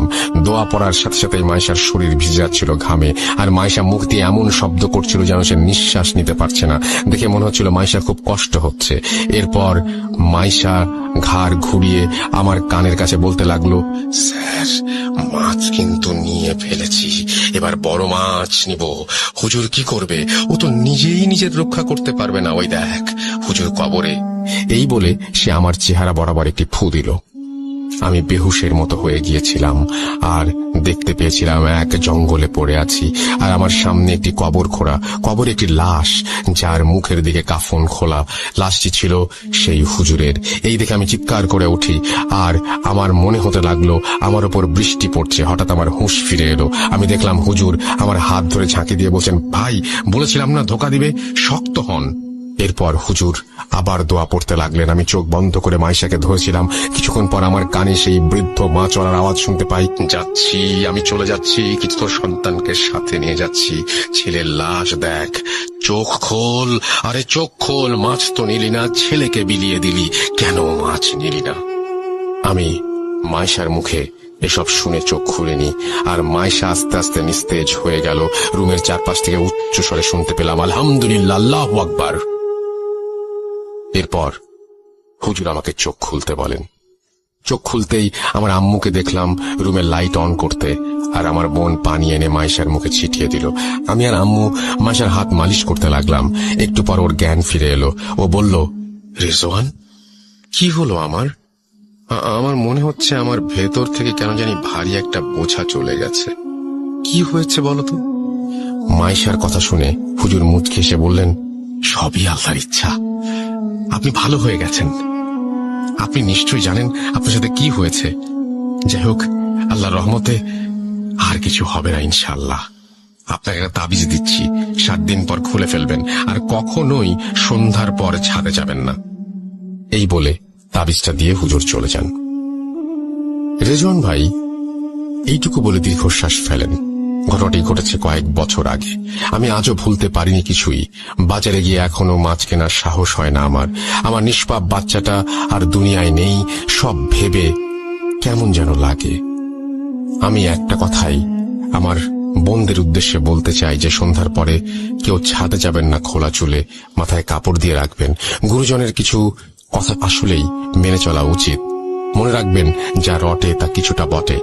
আর একটা কথা, একটা ভুল যে কারো জীবন ছারখার করে দিতে পারে। মাইশা এখন ভালো আছে, আমার বাবা মাও ভালো আছে, কিন্তু আজও আমার কোনো সন্তান নেই।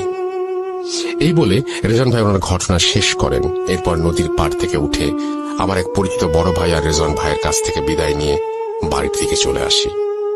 আজকের মতো এই ছিল আমার ঘটনা। কষ্ট করে পড়ে শোনানোর জন্য ধন্যবাদ, আর লিসনারদের জানাই আন্তরিক কৃতজ্ঞতা এতক্ষণ সময় নিয়ে ঘটনাটি শোনার জন্য। শেষে বলতে চাই, বিলিভ করার অধিকার যেমন আপনার আছে, তেমনি না করার অধিকারও আপনার।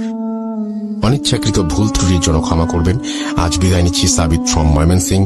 সবাই ভালো থাকবেন। আসসালামু আলাইকুম।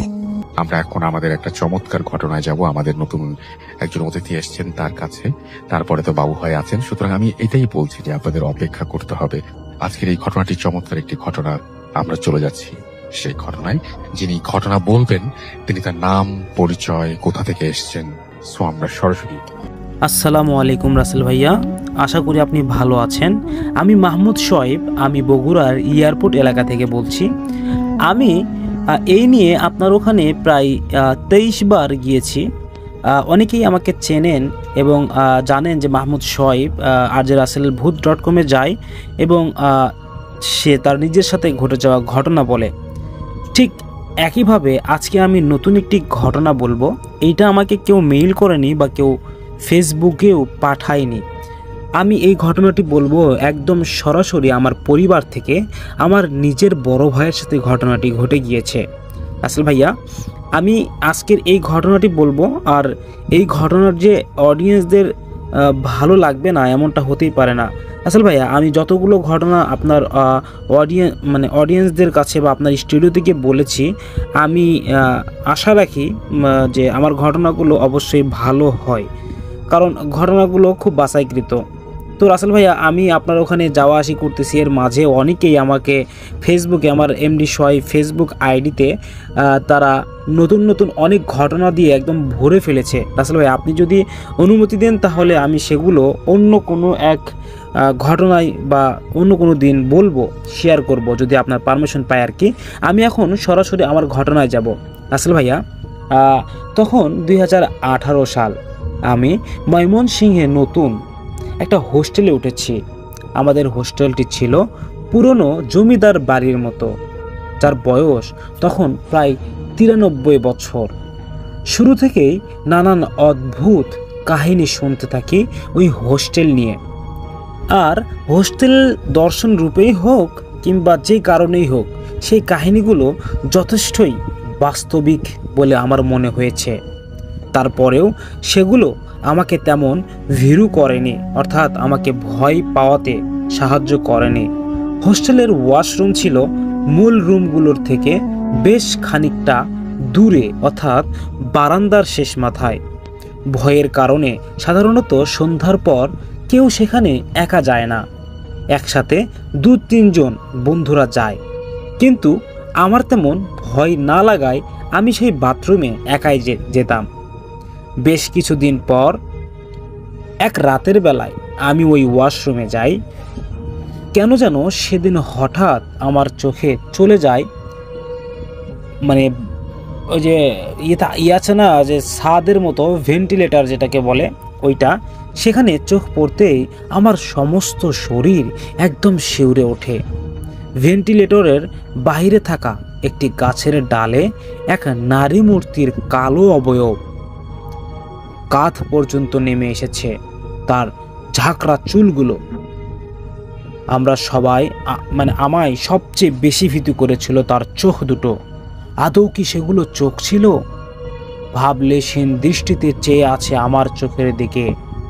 তার মুখ খোলা এবং খেয়াল করছিল এক করুণ হাসি।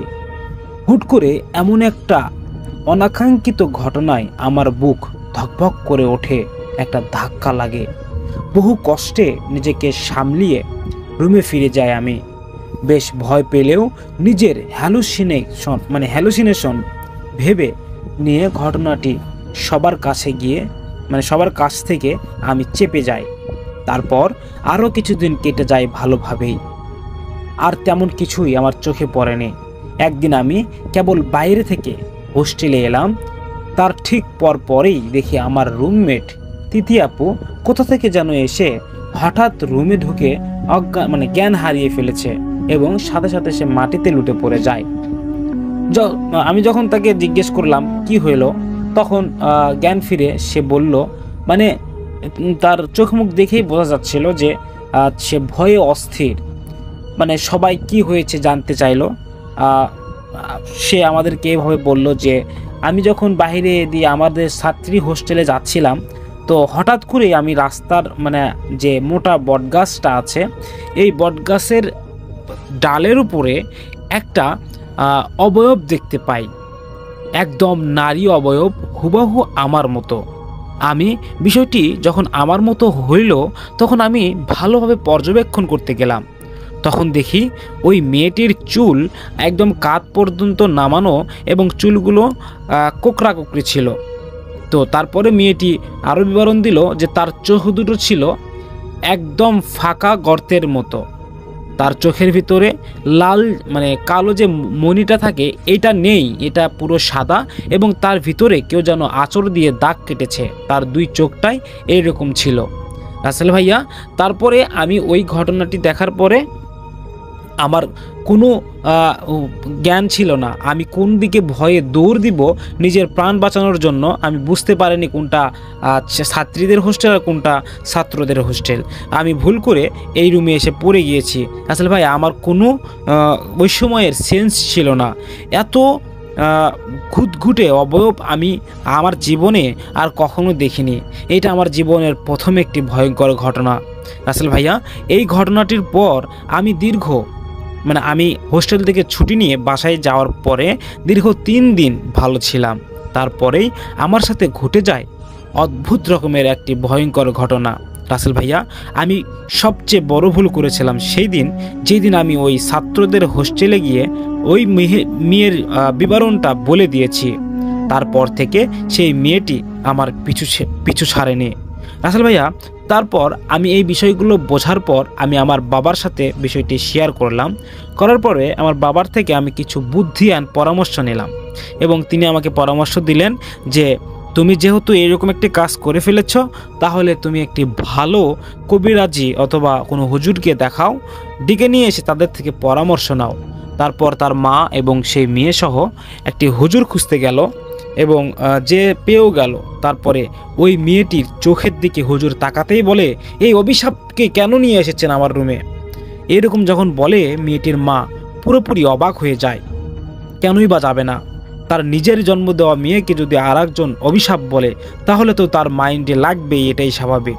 আসলে ভাইয়া, তারপর ওই কবিরাজকে ঠান্ডা করে তার মা বলল বিষয়টি, যে বাবা, আমার মেয়েটা অনেক ভালো এবং নামাজ কালাম পড়ে, তো তার সাথে সে হোস্টেলে থাকতো। সে বগুড়ার ব্যাটালিয়ন স্কুলের এক সাইডে হোস্টেলে থাকতো, যেই হোস্টেলটা অনেক ভয়ঙ্কর। ওখানে নাকি আমরা জানতাম না, ওখানে রাখার পরে বিষয়টি আমরা আজকে আন্দাজ করতে পেরেছি। যেভাবেই হোক, ওই অবয়বটা আমার মেয়ের পিছু লেগেছে। আপনি যেভাবেই হোক একটু সাহায্য করেন, এবং আল্লাহ তাআলার অশেষ রহমতে আমি জানি যে আপনি এই সমস্যা থেকে আমাদেরকে কাটিয়ে তুলতে পারবেন। রাসেল ভাইয়া তারপরে ওই কবিরাজ তার মিশন শুরু করে দেয়। তিনি বললেন যে আপাতত এই 1 বোতল পানি তাকে প্রতি রাতে খাইতে বলবেন। আপনারা এখন যান, বিষয়টি আমি দেখব, আপনাদের আর কখনো এখানে আসতে হবে না। আমি এখান থেকেই ওই অভিশপ্ত শয়তান জিনটাকে শিক্ষা দিয়ে দিব। তারপর তারা চলে যায় সেখান থেকে। এরপর এই ইমাম সাহেব মানে অর্থাৎ কবিরাজ তিনি তার আবার ওই ধ্যানে যায় এবং সেই জিনটাকে, এটা ছিল মেয়েদের রূপ নিয়েছিল, কিন্তু এই জিনটা ছিল 1911 সালের এক ভয়ঙ্কর জিন। সে মানে আগেকার জিন, সে পরিত্যক্ত একটা জিন, সে গাছে গাছে ঘুরে বেড়ায়। জিন রাজ্য থেকে তাকে বের করে দেওয়া হয়েছে কোনো একটি ভুলের কারণে, যে ভুলটা সে আবারও ঘটাতে চাচ্ছে আর কি। ঠিক তখনই এই কবিরাজ তাকে বলল, তুই এর পিছনে ছাড়বি কিনা বল। তখন বলল যে ওই আমার বিবৃতি বলে দিয়েছে, আমি ওকে ছাড়বো না। এই কথা বলে হুজুরটি ছিল অনেক শক্তিশালী এবং জিনটা সেই তুলনামূলক শক্তিশালী কম, যেহেতু রাজ্যত্যাগী জিনের আর কি পাওয়ার থাকতে পারে, শুধুমাত্র মানুষদেরকে একটু বিরক্ত করবে, এটাই স্বাভাবিক। তারপর ইমাম সাহেব বলল, ঠিক আছে, তুই যদি পারিস তাহলে ওর পিছনে লাগিস, তারপরে বাকিটা আমি দেখব। তারপরে দ্বিতীয় দিন যখন ওই মেয়ের বাড়িতে ওই জিন ঢোকার চেষ্টা করে রাত 12টায়, ওই যে পানি দিয়েছিল ওই পানিটা খেয়ে মেয়েটির একটা ভিতরে একটা অদ্ভুত রকমের ইসলামী শক্তি চলে আসে, যা অদ্ভুত যত কিছু খারাপ জিন বদ জিন এর অবয়বগুলো রয়েছে তাদের থেকে তাকে রক্ষা করবে ইনশাআল্লাহ।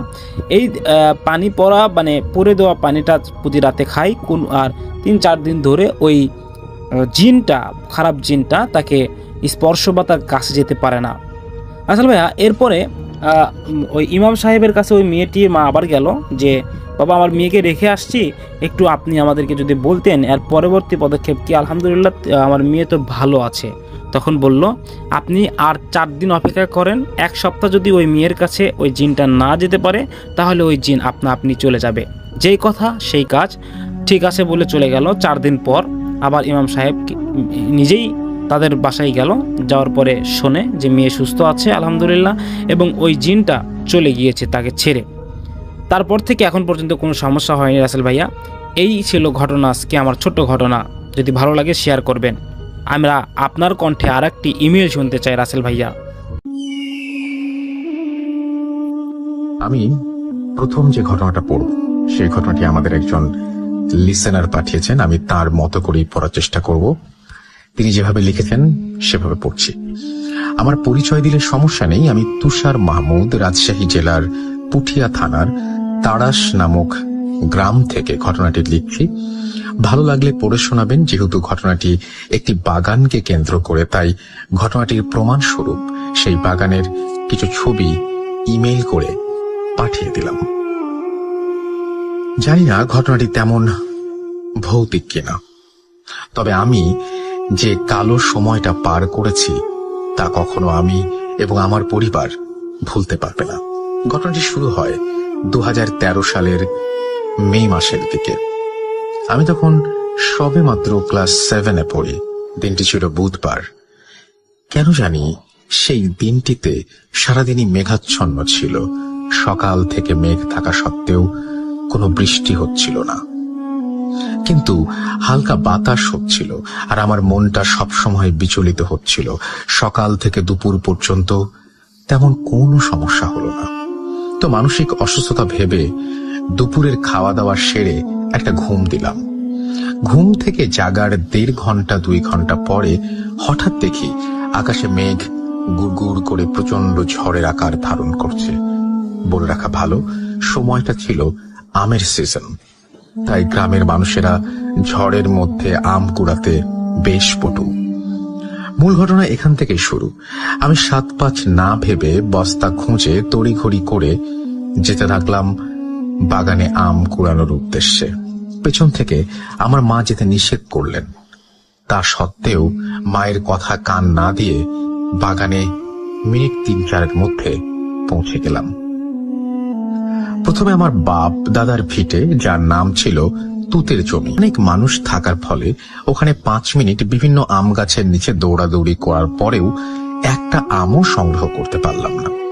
তো ঠিক আমাদের জমি থেকে 2টা ভিটে পরেই ছিল একটি আম বাগান এবং গোরস্থান। গোরস্থানটির নাম হলো ইরানের বাগান। বাগানটি অনেক ভয়ানক ছিল। দিনের বেলা সব সময় মানুষ খুব বেশি একটা যাওয়া আসা করতো না সেখানে, মানে দিনের বেলাতেও যেত না আর কি। জায়গাটা এত পরিমাণ হন্টেড ছিল যে এখানে একা আসার মতো সাহস কারও হতো না। যখন গ্রামের কেউ মারা যেত তখন দল বেঁধে সেখানে কবর দেয়া হতো। ওইটা আমাদের দূর সম্পর্কের এক দাদার গোষ্ঠীর গোরস্থান ছিল। আমি সেই আম বাগান গোরস্থানে পৌঁছানোর পরপরই দেখলাম আগের বাগানের চাইতেও এই বাগানটি ঝড়ে একটু বেশি ক্ষিপ্ত। আবার অন্যদিকে এই ভেবে খুশি হলাম কেউ নেই, তাই অনেকগুলো আম সংগ্রহ করা যাবে। কিন্তু যেমনই আমি সামনের দিকে অগ্রসর হলাম, মাসখানেক আগে এক বড় মাকে দাফন করা কবরটির মাটি দেখলাম সরে গিয়েছে। দেখলাম লাশটি পচে গলে গিয়েছে। যাক, সেদিকে মনোযোগ না দিয়ে আমি আম সংগ্রহে ব্যস্ত হয়ে পড়লাম। অনেক গতিতে ঝোড়ো হাওয়া বয়ে যাওয়ায় আম মাটিতে পড়ছিল। আমি সেগুলো মাটিতেই সংগ্রহ করে রাখছিলাম। চারিদিকে কোনো প্রাণী ছায়া নেই। সেই বাগানটিতে আমি একা। এভাবে কিছুক্ষণের ভেতর অনেকগুলো আম সংগ্রহ করে ফেললাম। কিন্তু আমি আমগুলো একটাও বস্তায় না ভরায় বস্তায় আম ভরতে শুরু করলাম। এবার পরক্ষণে লক্ষ্য করলাম স্বাভাবিকের চেয়ে একটি বড় আম সেই বড় মার কবরের পাশে খুব জোরে শব্দ করে পড়ল। সাধারণত গাছ থেকে কিছু পড়লে একটু হলেও ছিটকিয়ে পড়ে। আজব ব্যাপার হলো সেই বাগানটি, সেই আমটি যেখানে পড়েছে সেখান থেকে 1 ইঞ্চিও নড়েনি। আমি বেশ অবাক হয়ে আমটির দিকে ধীর পায়ে এগোলাম। আমটির কাছে গিয়ে দেখি মিনিমাম 3-4 কেজি হবে। আমি ভাবলাম একটি স্বাভাবিক আম কত কেজি ওজন হতে পারে? খুব বেশি হলে 500 গ্রাম বা 800 গ্রাম। তবু মনে একটা কিন্তু রেখে আমি আমটি যেই মাত্র তুলতে যাব সেই মুহূর্তে হ্যাচকা টান দিয়ে এক অজানা শক্তি আমাকে মাটিতে ফেলে দিল। মাটিতে পড়ার সাথে সাথে আমার সব শক্তিটুকু আমি হারালাম। কোরবানির গরুকে জবাই করার সময় যেমন পা মাথা পর্যন্ত মানুষ ধরে রাখে, অনুভব করলাম ঠিক তেমনি ভাবেই আমার মাথা থেকে পা পর্যন্ত কিছু একটা আমাকে ধরে রেখেছে। আমি যতই ওঠার চেষ্টা করছি ততই আমার শক্তিহীন মনে হচ্ছে নিজেকে। তখন আমার বুঝতে বাকি রইল না আমার সাথে খারাপ কিছু ঘটতে চলেছে। এভাবে কিছুক্ষণ মাটিতে লুটিয়ে পড়ে থাকার পর তখন আমি ভয়ে আল্লাহকে ডাকাডাকি শুরু করলাম। আল্লাহর নাম নেওয়ার সাথে সাথে আমার মাথাটা নাড়াচাড়া করার শক্তি ফিরে আসে। সাথে সাথে সূরা ইখলাস পাঠ করে বুকে ফোঁ দিতেই আমাকে সেই হাতগুলো ছেড়ে দেয়। আমি আস্তে আস্তে মাটি থেকে ওঠার পর পেছনের দিকে তাকাতেই এক বুড়ো আঙুল দিয়ে আমার ডান পাশের গলায় বেশ জোরে টিপ দিয়ে ধরল। সাথে সাথে আমার মাথা বাম দিকে ঘুরে গেল। এটার পর আমার মাথা আর কোনো দিকে নাড়াতে পারছিলাম না, ঘাড় নাড়াতে পারছিলাম না। এটা দেখে বেশ ভয় পেয়ে ঠিক এক বাগান পরে এক দূর সম্পর্কের ভাইয়ের বাসায় অবস্থান করলাম। আমি ভাবিকে গিয়ে বললাম, দেখুন তো ভাবি, আমার ঘাড়টা ঘুরছে না কেন? ভাবি ঘাড়টাকে সোজা করার চেষ্টা করলো, কিন্তু আমি বেশ ব্যথা পাওয়ার কারণে বেশি চোরাচুরি করলো না। ভাবি যখন আমাকে জিজ্ঞেস করলো তোমার এই অবস্থা হলো কিভাবে, তখন ঘটনার অর্ধেক না বলতেই সেন্সলেস হয়ে তাদের বাসার বারান্দায় লুটিয়ে পড়লাম। সেন্সলেস হওয়ার পরের ঘটনাগুলি মা আর ভাবির কাছ থেকেই শোনা। তার মিনিট 5 মধ্যেই আমার জ্বর চলে আসে। আমার শরীরের তাপমাত্রা এত পরিমাণ বেড়ে যায় যে কেউ আমার শরীরে হাত দিতে পারছিল না। অবস্থা বেগতিক দেখে ভাবি সাথে সাথে আমার বাসায় খবর দেন এবং আমাকে বাসায় নিয়ে আসা হয়। তারপর ডাক্তার ডাকা হলে আমার সেন্স ফিরে আসার জন্য চেষ্টা করা হলেও ব্যর্থ হয়। এভাবে আমি 2 দিন সেন্সলেস থাকার পর আপনা আপনি আমার জ্ঞান ফিরে আসে। চোখ খোলার পর দেখলাম আমার মা, বাবা, আপু, চাচি, চাচা সবাই আমার বিছানার পাশে কান্নাকাটি করছিল। আমি কান্নার উদ্দেশ্য বা কারণ জানতে চাইলাম। ঠিক পূর্ব মুহূর্তে আমি অনুভব করলাম আমার ঘাড় কোনো দিকে ঘুরছে না। সেদিনের ঘটনা মনে পড়ে যেতে বেশি দেরি হলো না। আমার মা আমাকে জিজ্ঞাসা করলো সেদিন বাগানে আমার সাথে কি ঘটেছিল। আমি সব তাদেরকে খুলে বললাম। সেখানে আমাদের ফ্যামিলির ডাক্তার সব শুনে কিছু ওষুধ লিখে দিয়ে তিনি বিদায় নিলেন। সেই ওষুধগুলোর ডোজ পূরণ করার পরও আমার ঘাড় স্বাভাবিক হচ্ছিল না। এই নিয়ে আমার ফ্যামিলি খুব চিন্তিত হয়ে পড়ল। অন্যদিকে আমার ফুফাতো বোনের বিয়ে দাওয়াত ছিল বিধায় আমার পুরো পরিবার এবং সঙ্গে আমাকেও নিয়ে যাওয়া হলো বিয়ের দাওয়াতে। যাওয়ার পর হুজুর, যিনি সম্পর্কে আমার ভাই হন, তিনি আমাকে জিজ্ঞাসা করলেন যে আমার এমন অবস্থা হলো কিভাবে। তাকে সবকিছু খুলে বলার পর তিনি বললেন, এই রোগটি কোনো ডাক্তার ঠিক করতে পারবে না। এর একমাত্র সমাধান কোনো ফকির বা ওঝাই দিতে পারবেন। হুজুর অর্থাৎ আমার সেই ভাই আমাদের এক ফকিরের ঠিকানা লিখে দিলেন এবং তার শরণাপন্ন হতে বললেন। পরবর্তীতে আমার মাকে আমার ক্ষুধার কারণ জানালে তিনি আমাকে খেতে দিলেন। সেখানে আমাকে এক পিস গরুর মাংস এবং মাংসের ঝোল দিয়ে ভাত খাওয়ানো হলো। ভাত খেয়ে ওঠার পর কেন জানি আমার ঘাড়ের ব্যথা দ্বিগুণ হয়ে গেল। যখন আমার ঘাড়ের ব্যথা সীমাহীন বা সহ্যহীন পর্যায়ে পৌঁছে গেল, তখন আমি জ্ঞান হারালাম। যখন রাতের দিকে আমার জ্ঞান ফিরল, তখন দেখলাম আমার বাড়ির উঠোনে একটা গোল বৃত্তের মধ্যে চেয়ারে বসে আছি আমি। সামনে এক ফকির কি যেন পড়ছিল, আর সামনে রাখা এক গ্লাস পানিতে ঝাড়ফুঁক করছিল। তিনি অনেকক্ষণ পানি পড়ার পর কাছে এসে আমাকে গ্লাসের পানিটুকু খেতে বললেন। আমি কোনো প্রশ্ন না করে চুপচাপ পানিটুকু খেলাম। পানিটুকু খাওয়া শেষ করতেই অনুভব করলাম আমার ঘাড় স্বাভাবিক, অর্থাৎ ঘোরাতে পারছি, হালকা হয়ে গেছে। তারপর আমাকে বাড়ির বারান্দায় চেয়ারে বসিয়ে দেওয়া হলো। কিন্তু আশ্চর্যের ব্যাপার হলো, ফকির নানা বারান্দায় 10 সেকেন্ডের মধ্যে ঘুমিয়ে পড়লেন। আমি কিছু বুঝতে পারলাম না। ঘন্টাখানেক পর সেই ফকির নানা উঠে বসলেন, কিন্তু স্বাভাবিক একটা মানুষ কথা বললে যেরকম হওয়া দরকার ঠিক সেরকম ছিল না। ততক্ষণে বুঝলাম জিনটি ফকির নানার শরীরে ভর করেছে। বেশ কর্কশ কণ্ঠ নিয়ে বললেন, ছেলের বাবা মাকে কাছে আনুন। আসার পরপরই বলল, আপনার ছেলেকে অনেক পছন্দ হয়েছে, আমরা ওকে ওই পুরীতে নিয়ে যেতে চাই, আপনারা কি দেবেন? বিনিময়ে আপনাদের অনেক টাকা পয়সা, সোনা মণি মুক্ত দিব। কিন্তু আমার বাবা মা আমাকে দিতে অস্বীকৃতি জানালেন।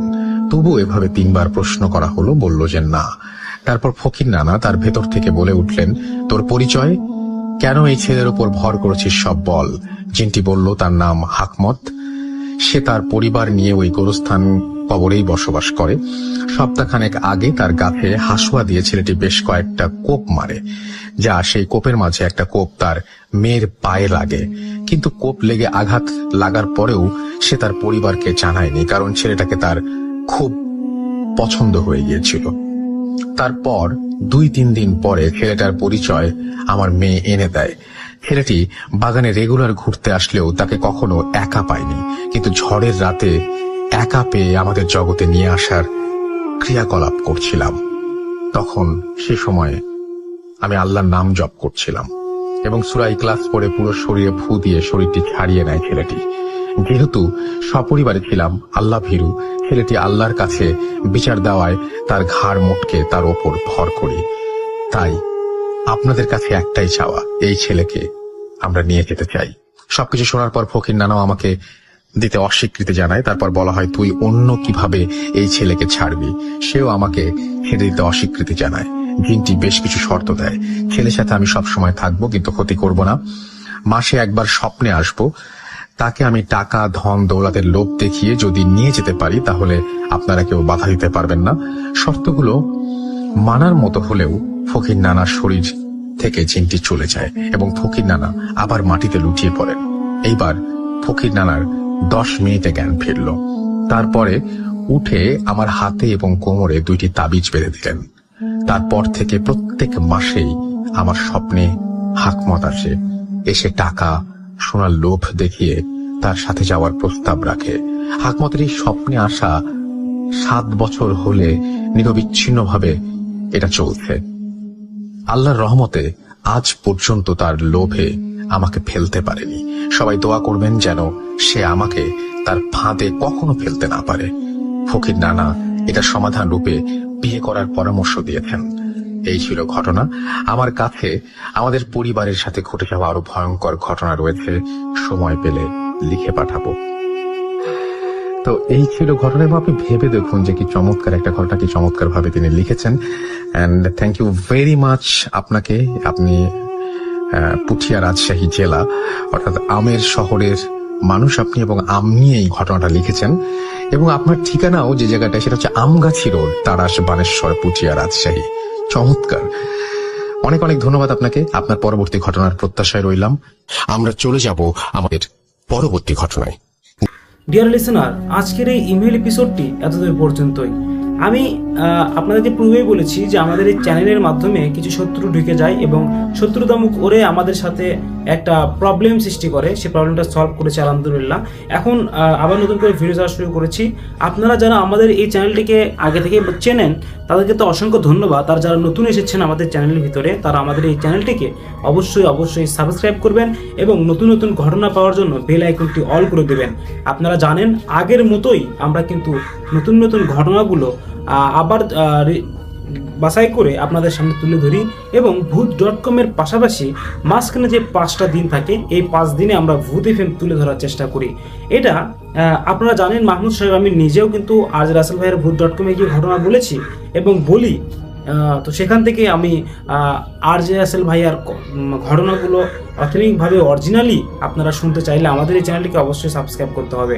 লিসেনার্স, আমরা কিন্তু রীতিমতো নিজেদের কণ্ঠেও আপনাদের ভয়েসগুলো নিচ্ছি, সেগুলো কিন্তু এডিট করেও কিন্তু ছাড়ছি। আপনারা যদি চান আপনাদের ঘটনাগুলো পাঠাতে পারেন, আমরা সেই ঘটনাগুলো পড়ে অথবা আপনাদের ভয়েস মেলগুলো কালেক্ট করে আমরা প্রচারযোগ্য করতে পারবো। লিসেনার্স, আজকের মধ্যে এখানে বিদায় নিচ্ছি। দেখা হচ্ছে নেক্সট কোনো ইমেল এপিসোডে। আসসালামু আলাইকুম।